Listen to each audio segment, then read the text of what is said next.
त्याची प्रामाणिकपणाने फडणवीस साहेबांनी त्या आवादा कंपनीचं आणि यांची बैठक धनंजय मुंडेच्या सरकारी बंगल्यावर झाली का नाही झाली, त्यावेळेचे CDR काढा, त्यावेळेचे CCTV फुटेज काढा. अहो हे सगळं सत्य आहे, नाकारू नका. एक गुंड फडणवीस साहेब, एक गुंड सांभाळू नका, तुमचं सरकार बदनाम होत आहे. एकासाठी गरिबाला तुम्हाला सगळं करायला जमतं, त्यांच्यावर खोटे गुन्हे दाखल करायला जमतात, गोरगरीब मराठ्यांच्या आंदोलनावर गुन्हे दाखल करायला जमते. मग याला कशामुळे सोडताय? एक गेल्याने काय फरक पडणार आहे फडणवीस साहेबाला? एक आमदार गेल्याने काय फरक पडणार आहे? दुसरा तुमचाच येईन तिथं. याला गुंडाला समजू नका, नसता क्रूर कामं करत आणि पुन्हा पुन्हा तुम्हाला डागायला लागत राहील. फडणवीस साहेब तुम्हाला प्रामाणिकपणाने सांगतो, तुम्ही ऐका. तुम्ही जर त्याला याच्यातून सोडलं तर थोड्याच दिवसात तो आणखीन असले कांड त्याच्या राहिलेल्या टोळीकडून घडून आणि त्याला दम निघणार नाही, कारण त्याला पैशाशिवाय आणि पदाशिवाय करमत नाही. इतका लालची आहे तो धनंजय मुंडे. तो आणखीन एखादं कांड करीन, राहिलेली सगळी टोळी आत घालीन पुन्हा, आणि तुम्हाला सुद्धा डॅमेज करून टाकील देव. त्याच्यामुळे त्याला आत्ताच 302 मध्ये तो जातोय, तो आहे, त्याला जाऊ द्या, वाचू नका, ही विनंती आहे तुम्हाला. पण मग या सगळ्या प्रकरणात 302 मध्ये धनंजय मुंडे यांना घेण्यात यावं किंवा त्यांचं आमदारकी सुद्धा रद्द करण्यात येईल अशी मागणी केली जाते. या सगळ्या मागण्यांसाठी तुम्ही या पुढच्या काळात काय करणार आहात? नियोजन आहे का? आता याची पूर्वी टोळी आज जो तर मी गप नाही बसणार. त्याचं कारण पण तसंच आहे बघा, त्याचं कारण बी तसंच आहे. हे त्याची इतकी माजुरी टोळी आहे ना, ती त्याला कोणची जात कळत नाही, त्याला धर्म कळत नाही, माणुसकी कळत नाही, काय नाही, माजरडेली ती. हे सगळे लोक सारखेच आहेत. हे तांब्याभर पाणी द्यायच्या लायकी सुद्धा नाही. संतोष भैयाचा झालेला खून किती क्रूर केला ह्या बघितल्याच्या नंतर राज्यातल्या प्रत्येक जनतेचं मन त्यांच्याविषयी बदललेलं आहे, दूषित झालेलं आहे. अजिबात कोणची जनता त्यांना जवळ करीत नाही. मराठ्यांनी तर त्यांना जवळच करू नये. कोणी पण असो, तांब्याभर पाणीसुद्धा ह्याला कधीच देऊ नये, कारण हे इतके माजरडेले उग्रट लोक आहेत. खूप म्हणजे कुठलाच धर्म असा नसेल, इतके क्रूर लोक आहेत. यांना इथून पुढं जवळ करू नका, कारण हे इतके गुंडगिरी करतात. दारू पिऊन शादी देतात, लोकांना मोटरसायकलचे कट हाणतात, 4 व्हीलर गाडीची गाड्या लावतात, नाटकच करतील. अहो हे इतके जातीवादी, ही टोळी भयंकर. हे लोकांच्या त्यांचे पोरं टाकलेले शाळेतले पोरंसुद्धा काढून घ्यायलेत बघा, इतके जातीवादी येते, इतके जातीवादी. सप्ते जरी असले ना, तिथं सुद्धा जातीवाद करते ते, सप्त्यात सुद्धा इतके जातीवादी येते. ही टोळी ना, हिचा नायनाट करणार आम्ही पुढच्या काळात. ही सगळे जेलातच टाकणार, सोडत नाही त्यांना, आम्ही कधी सोडणार नाही. जातीवादी कोण? म्हणजे वंजाराची जात म्हणून जातीवादी? हे टोळी, धनंजय मुंडेची टोळी. त्यांच्यातले चांगले लोक आहेत राव, त्यांच्यातले काय काय चांगले लोक आहेत. ही टोळी ना इतकी मजुरी आहे. ही अर्धी आज जेलात गेली, अर्धी राहिलेले घालणार, त्यांना सुट्टीच नाही. फक्त इथून पुढे तुम्ही मराठ्याला त्रास द्या म्हणा, तुम्हाला सांगतो. जमिनीत बांध फोडते, लोकांच्या गाड्या जाऊन देणार नाहीत, कुणाचे मोटरी जे तळ्यातले फेकून देतील, कुठं त्यांच्या प्लॉट शेजारी प्लॉट असला त्याच्यावर अतिक्रमण करते. येता जाताना कोणी प्लॉटवर किंवा असं काही त्यांच्या मनासारखं केलं नाही की शाळेत जाताना मुलीला छेडतील, दादागिरी करतील, बलात्कार करतील, काही पण. त्या पोलीस, त्या टोळीसुद्धा काही पोलिस बी आहेत. धनमुंड्याच्या टोळी पोलिसची सुद्धा काही टोळी आहेत. काही जण केसेस घेणार नाहीत गोरगरिबाच्या. आता ते पाटोदा तालुक्यात एक गाव आहे, पिठी नायगाव, तिथं एका धनगराच्या पोराला तळ्यात मारून टाकले.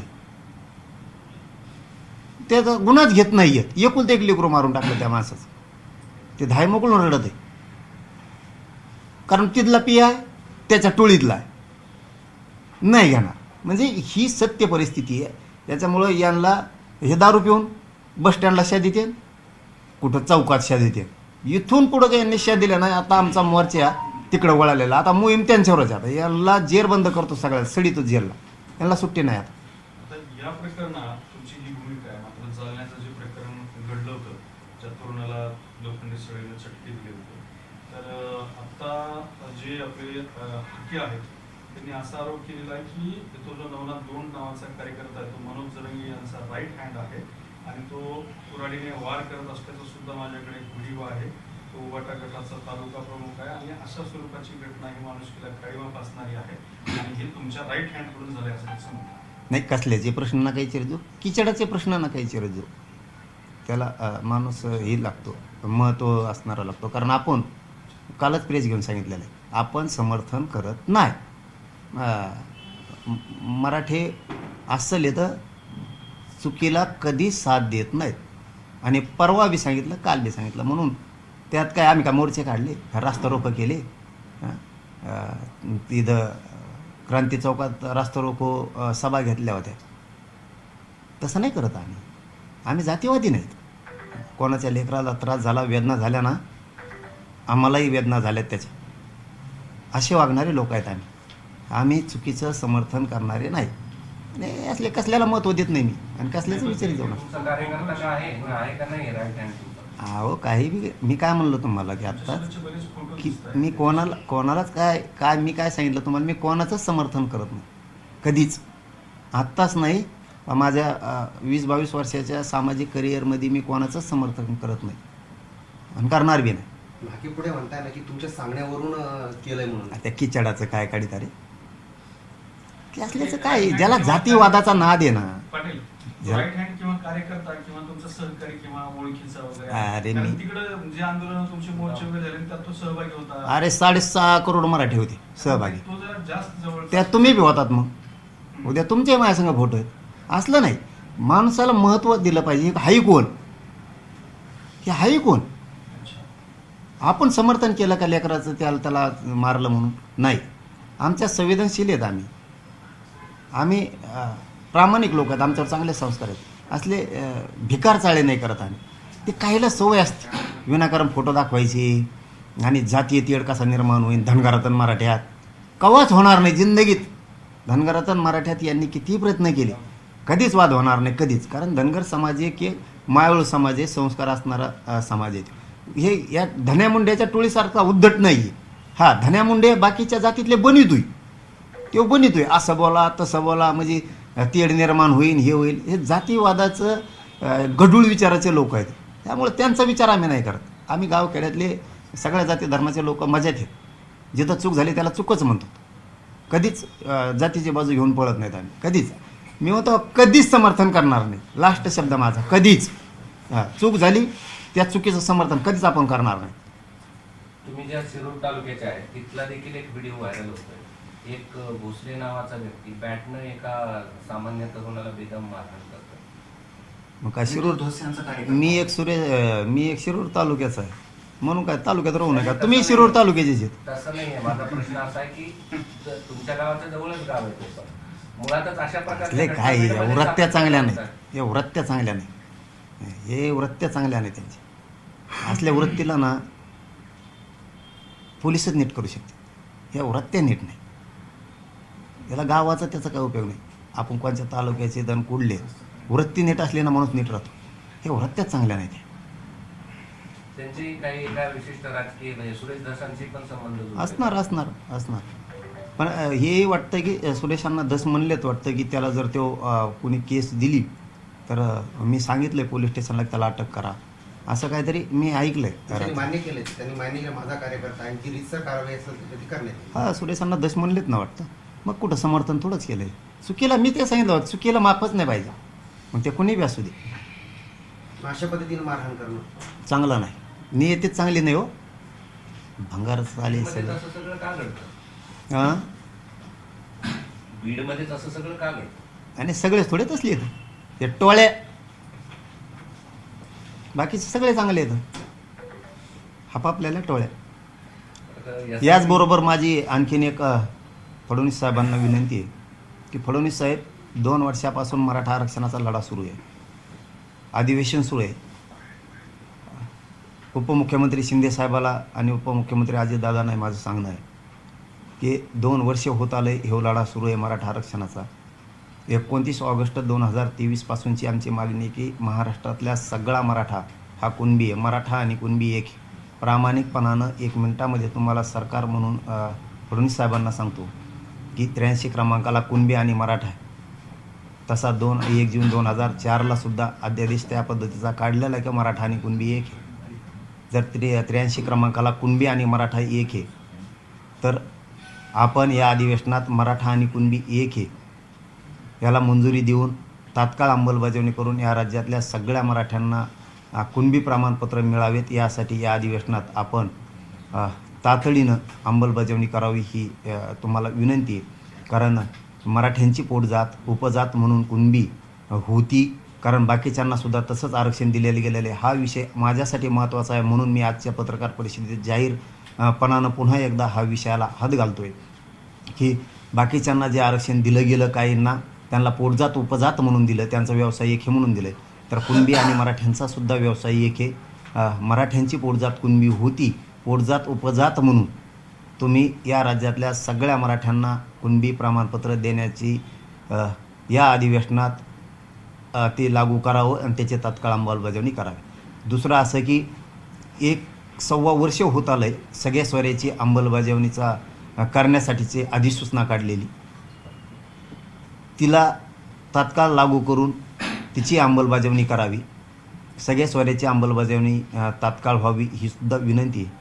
तिसरं असं की हैदराबादचं गॅझेटियर, सातारा संस्थांचं गॅझेटियर, बॉम्बे गव्हर्नमेंटचं गॅझेटियर आणि औंध संस्थांचे जे पुरावे हे तातडीनं याच अधिवेशनात घेऊन आपण लागू करावेत ही विनंती आहे.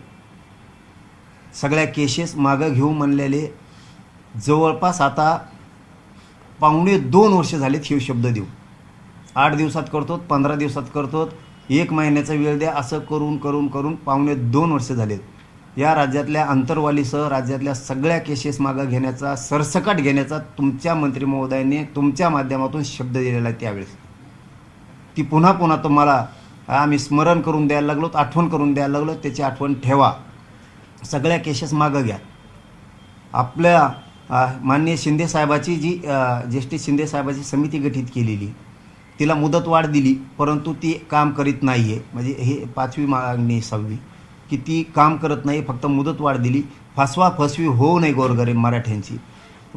गरीब होणं हे का पाप नाही आहे का? गरीब होणं पाप आहे?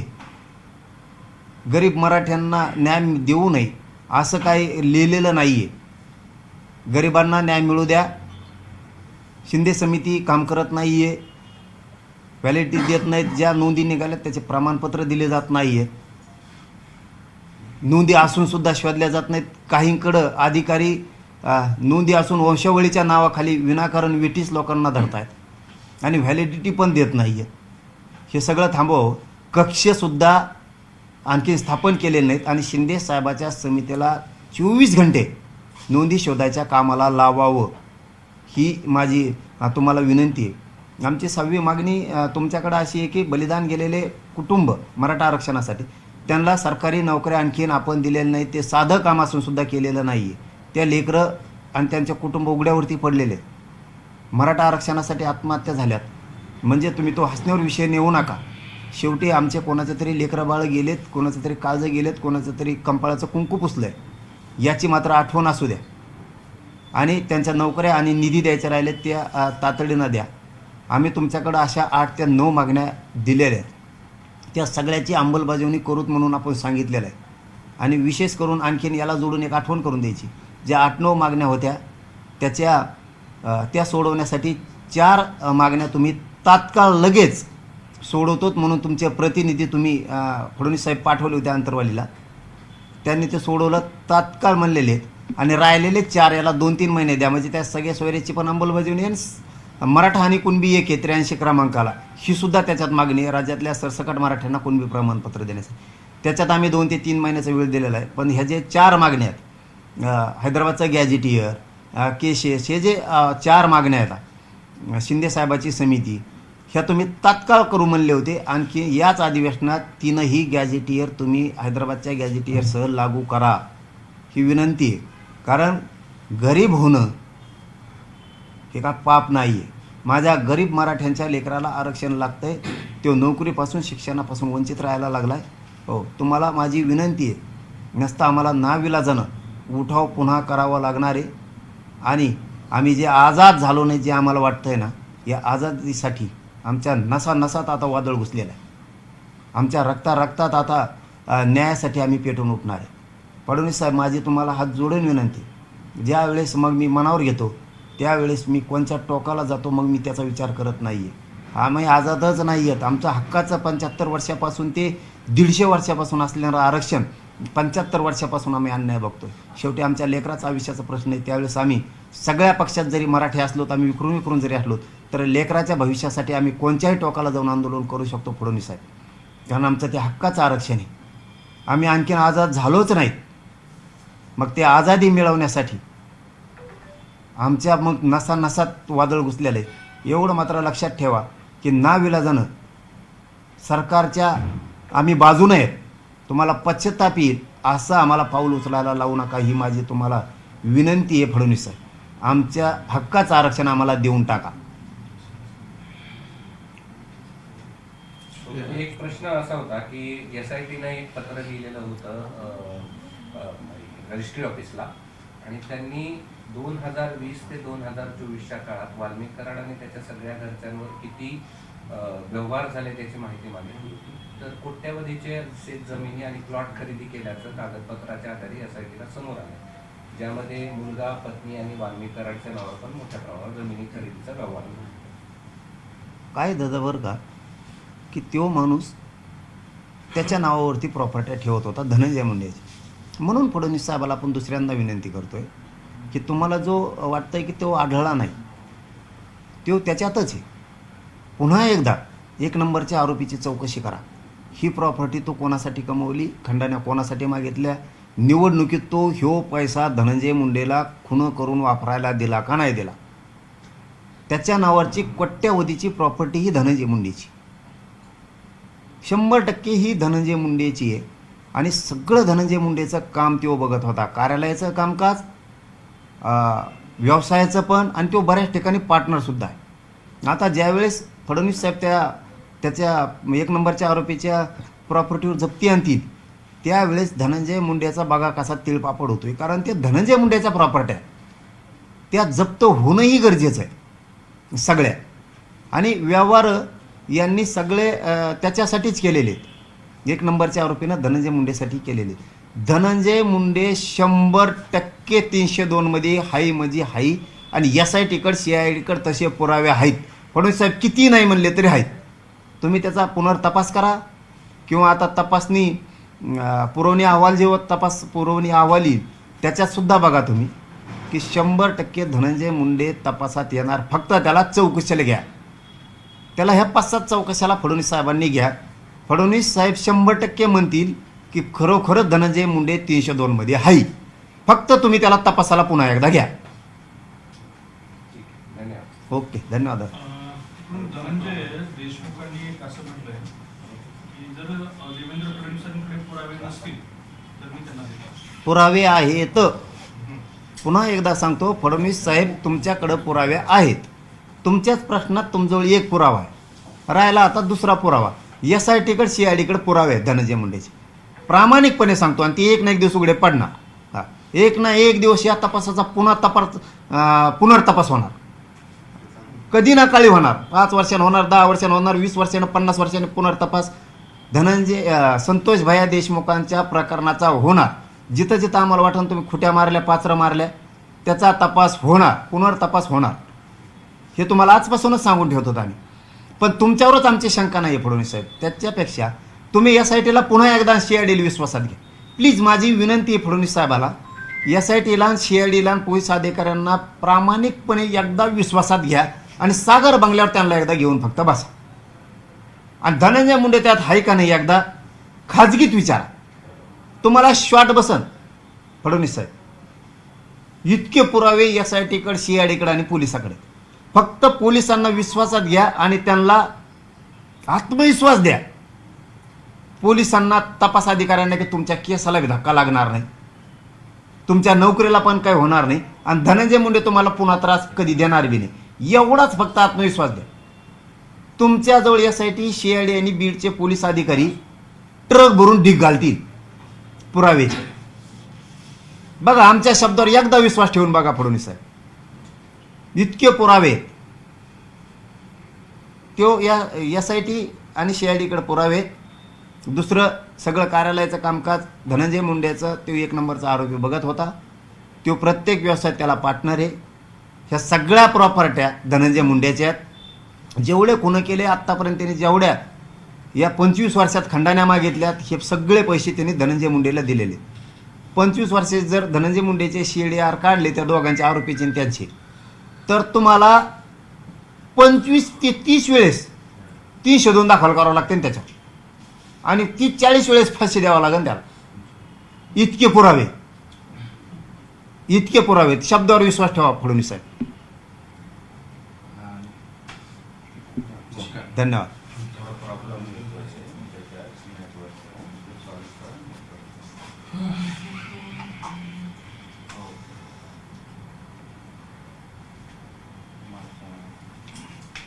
बडीजी अडीचशे 300 300